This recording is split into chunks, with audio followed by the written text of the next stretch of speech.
Hello students, स्वागत आहे तुमचं स्टेट बोर्ड मॅथ्स सब चॅनलवर.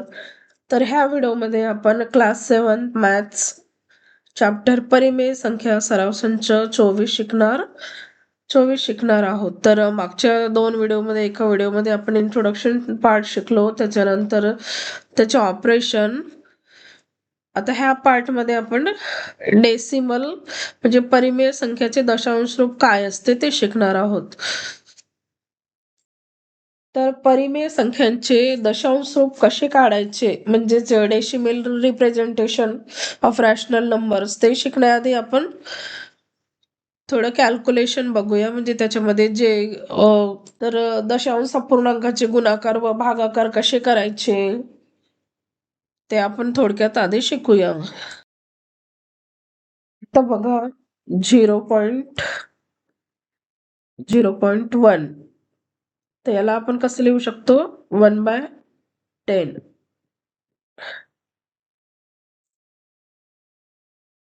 0.01 मीन्स 1/100 100.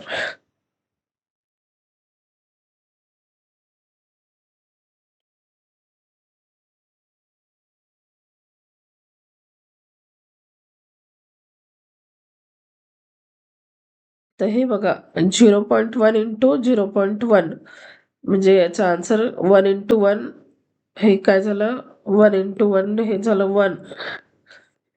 ठीक आहे, आधी डेसिमल कन्सिडर नाही करायचं आणि मग नंतर डेसिमल मोजायचं किती अंकानंतर डेसिमल आहे. तर हे बघा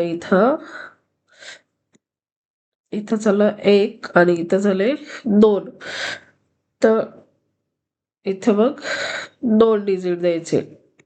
आता हा 2 म्हणजे 0 हा झाला, हा 0 आणि हा 1.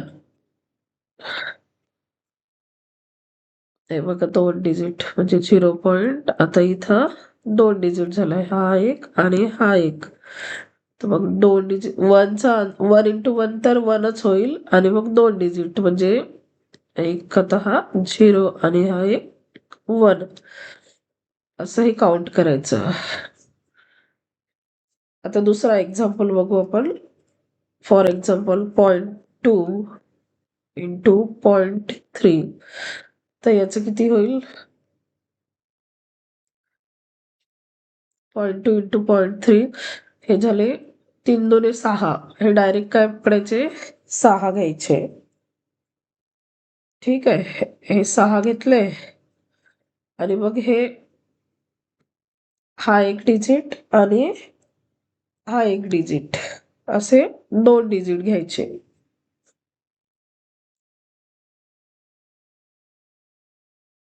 तर मग हे आपण काय घेतले, हे बघा हा 1 डिजिट घेतला आणि हा 1 डिजिट. ठीक आहे, हे 2 डिजिट झाले. आता हा झाला डेसिमल. डेसिमलच्या नंतर किती डिजिट घ्यायचे आपल्याला 2. तर 3 2 होतात 6. तर हे 6 लिहिले आणि अजून एक मग आता इथं 0 लिहावं लागेल म्हणजे हे झाले हे 2 डिजिट. ठीक आहे, आणि याला 0.2 ला आपण कसं लिहू शकतो, हे जसं वर लिहिलंय तसंच 2/10 आणि हे 0.3 ला आपण 2/10. 10 म्हणजे हा काय झाला, हा हे एक मिनिट हे झाले 3/10 आणि हे 2/10. आता हे 10 म्हणजे हा डेसिमलच्या नंतर 1 डिजिट असं. जर इथं 100 राहिले असते तर इथं डेसिमलच्या नंतर 2 डिजिट राहिले असते जसे हे. ठीक आहे, हे 2 डिजिट आहे इथं म्हणून हे 100/100 झाले.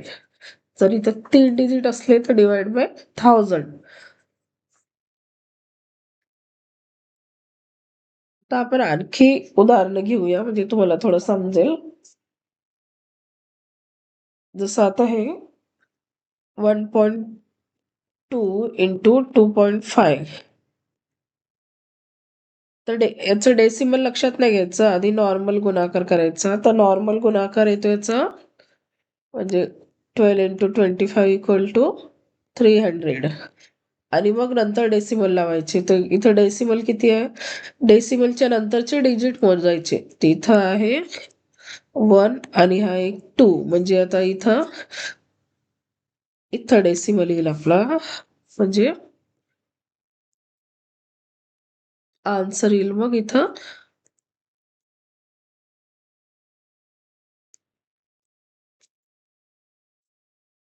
आन्सर मग आपला असं येईल. आधी गुणाकार करताना नॉर्मल सिंपल गुणाकार करायचा. सिंपल गुणाकार केल्यानंतर मग डेसिमलच्या नंतरचे डिजिट बघायचे आणि मग तेवढे डिजिट च्या आधी मग डेसिमल द्यायचं. आता इथं हे हा एक डिजिट आणि हा एक डिजिट, 2 डिजिट आहेत म्हणून आपण 2 डिजिटच्या आधी इथं डेसिमल दिलंय. आणखी आपण एखादं एक्झाम्पल बघूया. जसं 1.25 इंटू 2.5 ते याचा नॉर्मल गुणाकार येतो 3225. हे आधी त्याचं नॉर्मल गुणाकार करून घ्यायचं आणि मग नंतर डेसिमल द्यायचे. तर मग आता आता इथं बघा डेसिमल कुठं आहे, तर हे बघा हे 2 डिजिट झाले आणि हा एक डिजिट म्हणजे 3 डिजिट. तर आता आपल्याला 3 डिजिट मोजायचे आहेत. 1, 2 आणि हा 3. बरोबर. आन्सर काय येईल मग 3.225. म्हणजे हे आपण किती 3 डिजिट मोजले. ठीक आहे. आपण एक्झाम्पल सराव संचामध्ये एक्झाम्पल बघू, मग तुम्हाला पूर्ण आयडिया येऊन जाईल त्याची.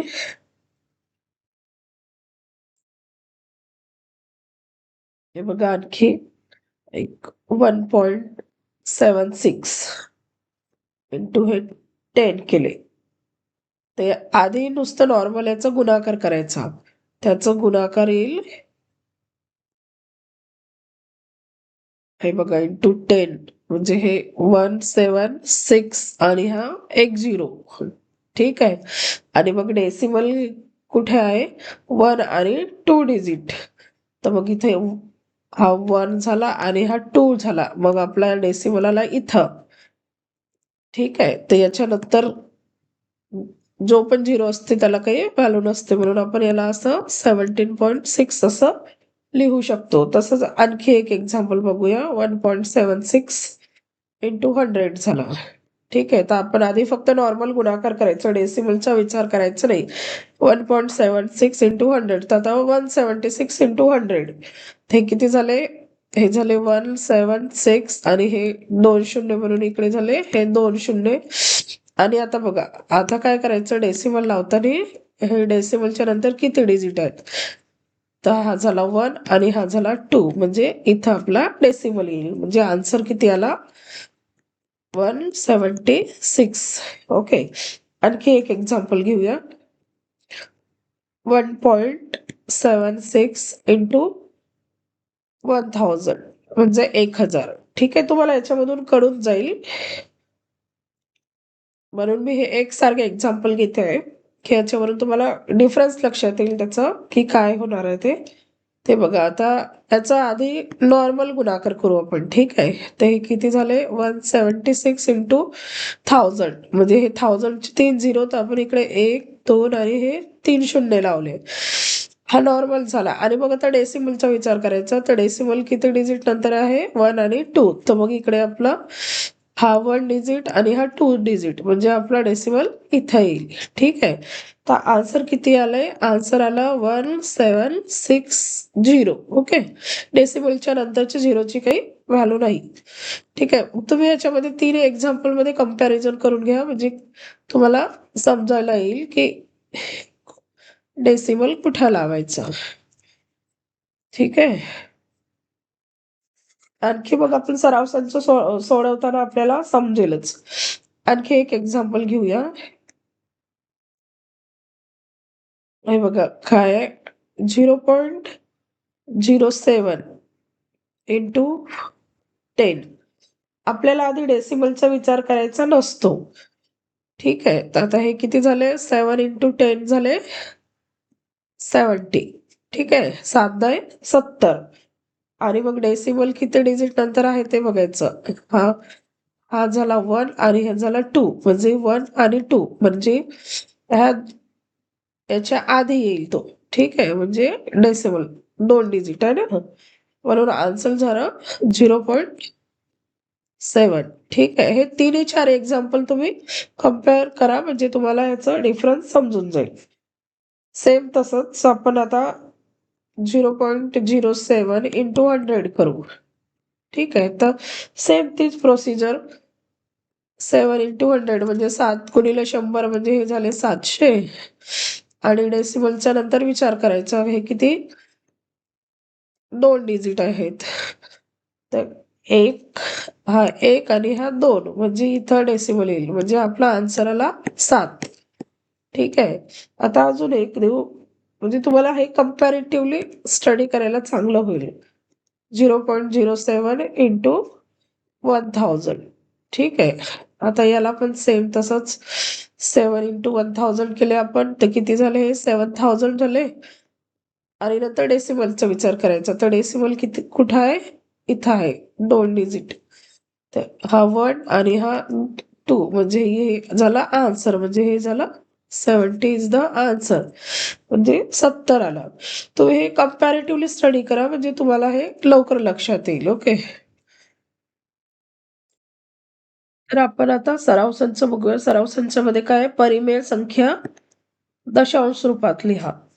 ठीक आहे, तर म्हणजे हा अंश झाला आणि हा छेद झाला. तर अंशाला कशाने? छेदाने भागायचं आहे आणि ते त्याचा उत्तर दशांश रूपात काढायचे. तर पहिला उदाहरण बघूया आपण. 13/4. 13/4.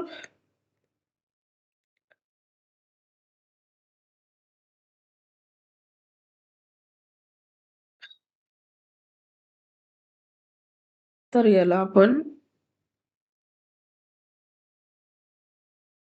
13ला कितीने भागू? 4ने भागू.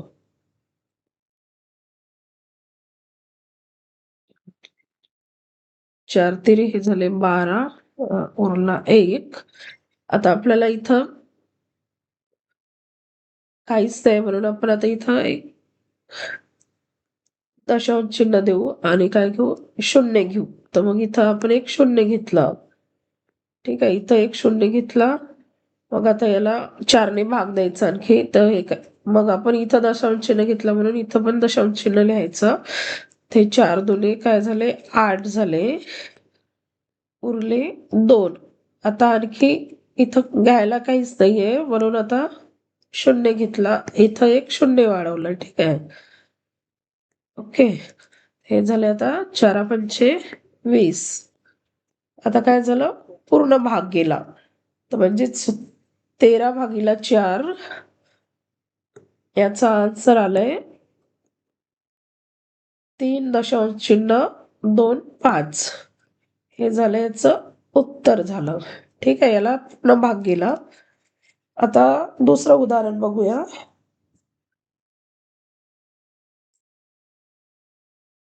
दुसरं उदाहरण आहे -7/8. तर यामध्ये हे जे वजा चिन्ह आहे, ह्या वजा चिन्हाचा विचार करायचा नाही. जसं नॉर्मल भागाकार करतो आपण तसं भागाकार करायचं. तर काय करायचं? आपण भागाकार करूया. तर 8ने 7ला भाग जात नाही, म्हणून आपण 0ने भाग दिला. 8×0 हे झाले 0.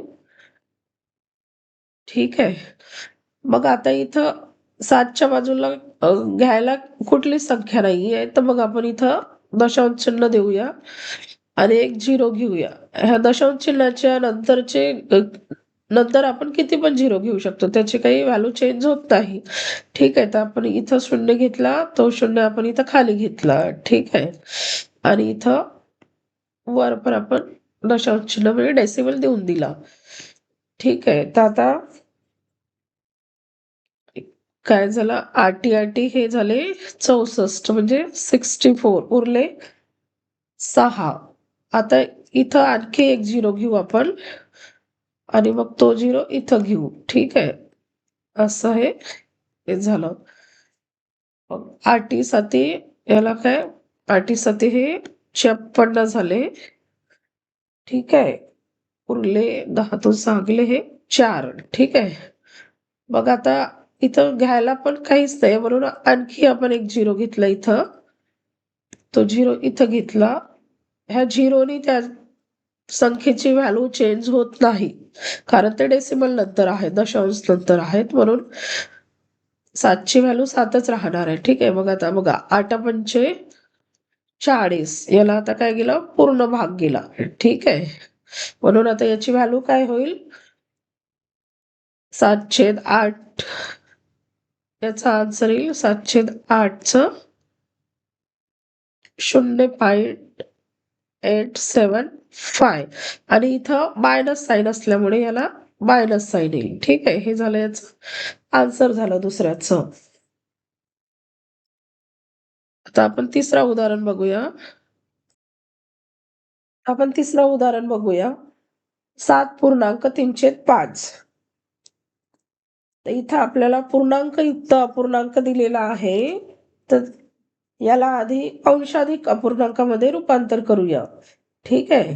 आता हा काय 7.3/5.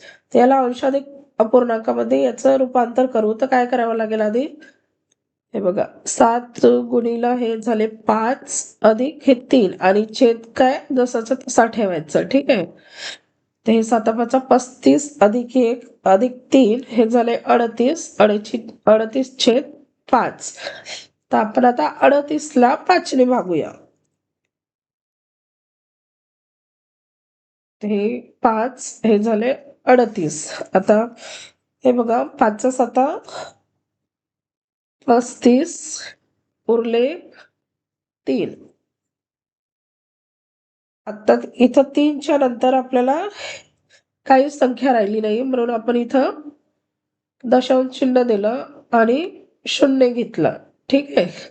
इथं 0 घेतलं. इथं पण दशांश चिन्ह आला. ते हे झाले 5×6 = 30 झाले.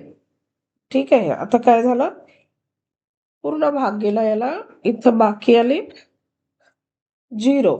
तर याचा आन्सर काय आला, 7.3/5 चा आन्सर आला 7.3/5 म्हणजेच किती, 38/5. 38/5 त्याचा आन्सर आला दशांश रूपामध्ये 7.6 7.6. हे त्याचं आन्सर झालं, उत्तर झालं. ठीक आहे. आता आपण पुढचा एक्झाम्पल बघूया. चौथा आहे 5/12. चौथा एक्झाम्पल आहे 5/12. आता आपण 12ने 5ला भाग जात नाही. पण बघा हे झाले 12 हे 5 म्हणून काय शून्याचा भाग दिला. तर 12 शून्य हे झाले 0. हे राहिले 5 कारण हे 12 5 पेक्षा काय आहेत, मोठे आहेत, म्हणून आपण शून्याचा भाग दिला. मग आपण इथं एक दशांश चिन्ह दिला. आपण इथं पण दशांश चिन्ह द्यावं लागते. मग आपण इथं 0 घेतला. दशांश चिन्हानंतर 0 घेतल्याने याची व्हॅल्यू चेंज होत नाही. ठीक आहे. तर इथं 0 घेतला. मग आपण याला इथं 0 घेऊ. ठीक आहे. ते 0 घेतले किती झाले, 50 झाले. तर 12 किती झाले, 48. 12 इथं किती उरले, 2 उरले. मग आपण आणखी एक 0 घेतला इथं. मग हा झाला एक 0. 12×1 = 12. हे उरले 8. आणखी एक 0 घेतला. मग 12×72. ते हे उरले 8. आणखी सेम तसंच इथं एक 0 घेतला. ठीक आहे. हे 12 किती झाले, 72. आणखी किती उरले, 8 उरले. म्हणजे हे असं पुढे चालतच राहणार. 6 6 6 6 6 6 12×72 12×72 म्हणजे ते असं पुढे ते अशी त्याची आवृत्ती होणार आहे, म्हणजे 6 असे पुढे पुढे येणार आहेत. मग आपण त्याला जितक्या वेळा भाग देऊ, परत परत परत परत आपल्याला किती येणार आहेत, हे 6 येणार आहेत. हे 6 परत परत येणार आहेत आपल्याला. इकडे असे 6 6 6 6 असे परत परत येणार आहेत. बरोबर, आपण आता इथं थांबवूया. तर मग याचा आन्सर लिहिताना कसं लिहायचं, 5/12. हे बघा, 5/12. आपल्याला आन्सर किती आलं, 0.4166.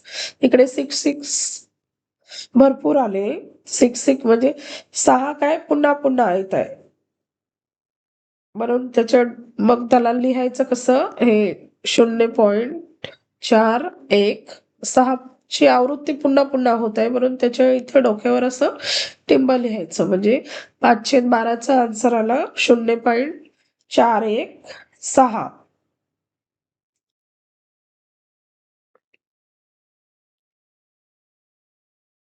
याला काय म्हणतात, आवर्ती दशांश अपूर्णांक. म्हणजे याची काय आवर्ती पुन्हा पुन्हा होत आहे 6ची, म्हणून याला आवर्ती दशांश अपूर्णांक म्हणतात. तर 5/12 बरोबर 0.416. ठीक आहे, आता पुढचं एक्झाम्पल बघूया.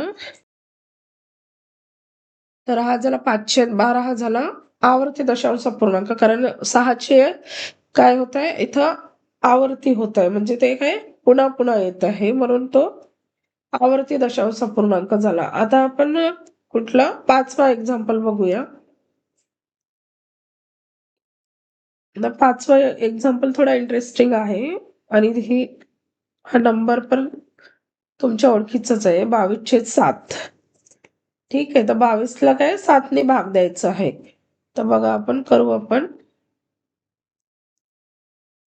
22ला कितीने भाग देऊ, 7ने भाग देऊ. तर 7 तेरी किती झाले, 21. ठीक आहे, उरला 1.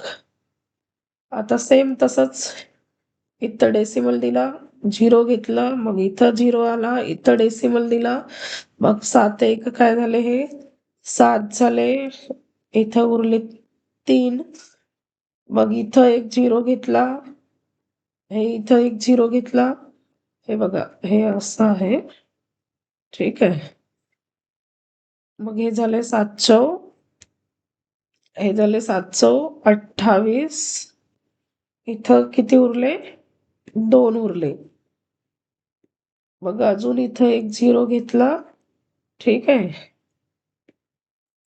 मग हे झाले 7×2 = 14. मग इथं किती उरले, 6 उरले. आणखी इकडे एक 0 घेतला, मग हा 0 इकडे आला.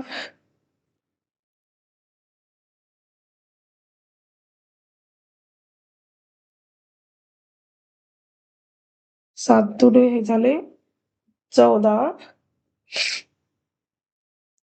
मग झाले हे 60. मग 8×7 किती, 56. 7×8 हे 56. हे झाले 56. इथं उरले 4. मग आणखी इथे एक 0 घेतला. ठीक आहे, आता इथं 7×5 काय झालंय, 35. याला पूर्ण भाग काही जात नाहीये, आपण किती प्रोसेस करून राहिलो पुढे, पण पूर्ण भाग काही जात नाही. इथं राहिले मग 5. ठीक आहे, इथं 5 राहिले. मग आणखी सेम तेच, एक 0 घेतला, इकडे पुढे वाढवला. मग 7×7 किती झाले, 49. 49. आणखी इथं 1 उरला. मग आणखी आता 1 उरल्यानंतर हे सेम प्रोसिजर होईल. मग 7×1 काय होईल, मग ही जी प्रोसिजर आली ना इथं, 7×1 ही 7. मग नंतर हे आणखी 4 येईल, मग 2 येईल, 8 5 7, म्हणजे हे परत परत येणार. ठीक आहे, तर मग आपण आता इथं आपण याला थांबवूया, नाही तर मग हे एवढं जेवढं आहे ना, हे सगळं आपल्याला पूर्ण परत येणार आहे. म्हणून आपण याचा आन्सर कसं लिहू, हे बघा, याचं 22/7चा आन्सर लिहायचंय. 3.142.8 5 आणि 7 आणि त्याच्या डोक्यावर असं एक काय द्यायची, रेषा द्यायची, म्हणजे हे पुन्हा परत परत हे येणार आहे. ठीक आहे, म्हणून आता याच्या डोक्यावर आपण रेषा दिली.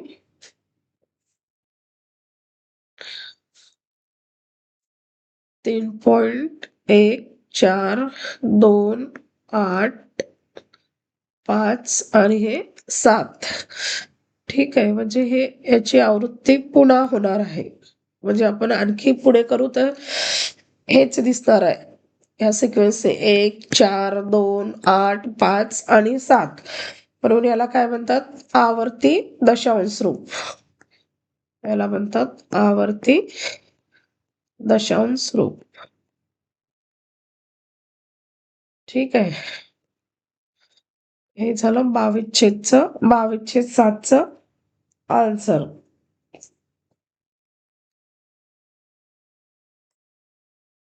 सहावा प्रश्न बघा. सहावा प्रश्न आहे 4/3 अंश 4 आणि काय आहे छेद 3. तर आपण याला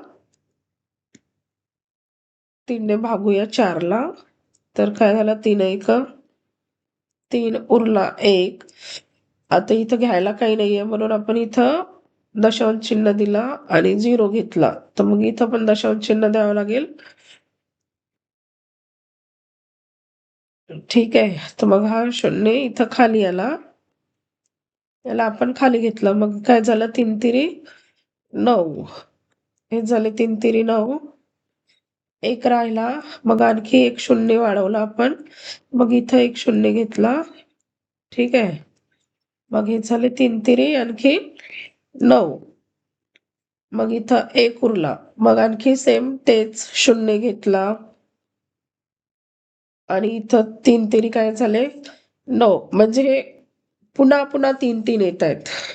ठीक आहे, आता इकडे आपण करू पुन्हा पुन्हा तेच तेच तेच तेच, म्हणजे 1 उरेल, मग 0 घेऊ आपण.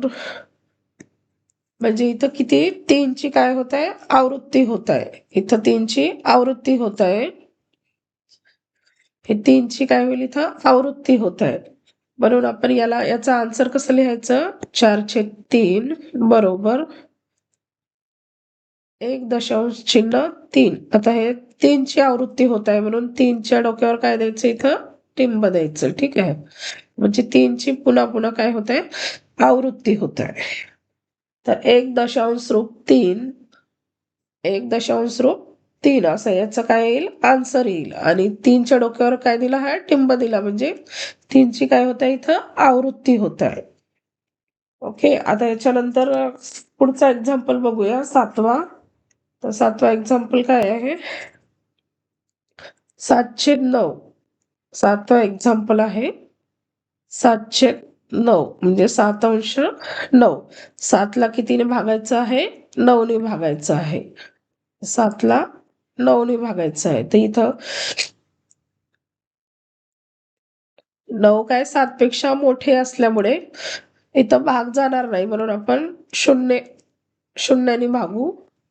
9 शून्य झाला, हा 0. तर 7 मधून 0 गेले, हे राहिले 7. मग आपण आता सेम तसंच घ्यायचं.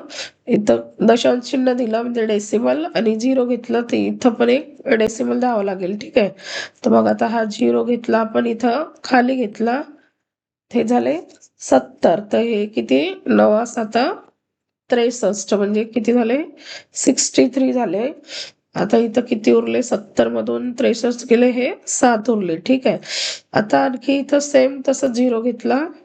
ओके, मग हे किती झाले, पुन्हा 9 7 किती झाले, 63 झाले.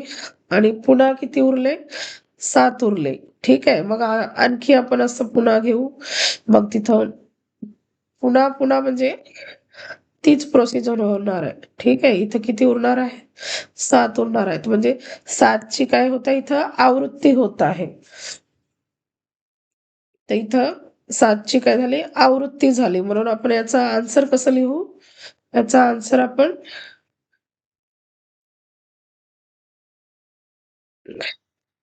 हे बघा 7/9 याचा आन्सर कसं लिहू? 0.7. 7ची काय होत आहे? आवृत्ती होत आहे, म्हणून इथं टिंब दिला. जर ग्रुप असला तर आपण त्याला त्याच्या डोक्यावर रेषा द्यायची आणि एक डिजिट असला त्याची फक्त त्याचीच आवृत्ती होत आहे तर टिंब द्यायचं, हे लक्षात ठेवायचं. म्हणजेच हे काय आहे? आवर्ती दशांश रूप आहे त्याचं, म्हणजे याची पुन्हा पुन्हा आवृत्ती होत आहे. ठीक आहे, हे आवर्ती दशांश रूप म्हणतात त्याला. ठीक आहे, त्याचा आन्सर आलाय 7/9चं 0.7 आणि त्याच्या डोक्यावर काय द्यायचं? टिंब द्यायचा. तर अशा प्रकारे